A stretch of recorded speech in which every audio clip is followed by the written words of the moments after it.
Counsels for the Church, page 216, paragraph 5. We have these words: when the gospel is received in its purity and power, it is a cure for the maladies that originated in sin. What do you think? All these problems on earth, what do you think is the solution? The world is perishing for want of truth, pure and unadulterated truth. Christ is the truth. So this darkness, these problems, I will read again, Counsel for the Church, 216, paragraph 5. When the gospel is received in its purity and power, it is a cure, it is a solution to the problems. So you see here that our failure to proclaim the gospel has an impact on how prolonged this suffering will be. Romans chapter 1, verse number 16.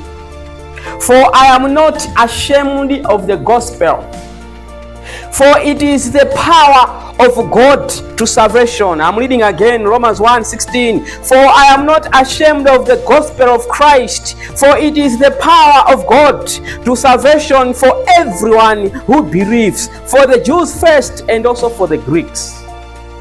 The gospel is power for salvation.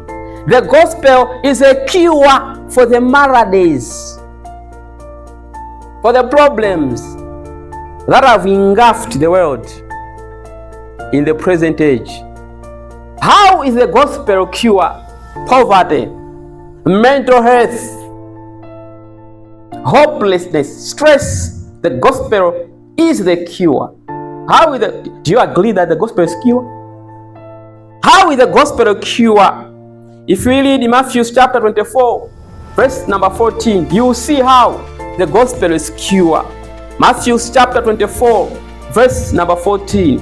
And this gospel of the kingdom will be preached in all the world as a witness to all the nations, and then you see the sequence there. The gospel must be preached, and then the end will come. That is how the gospel is cure. It brings this world to an end.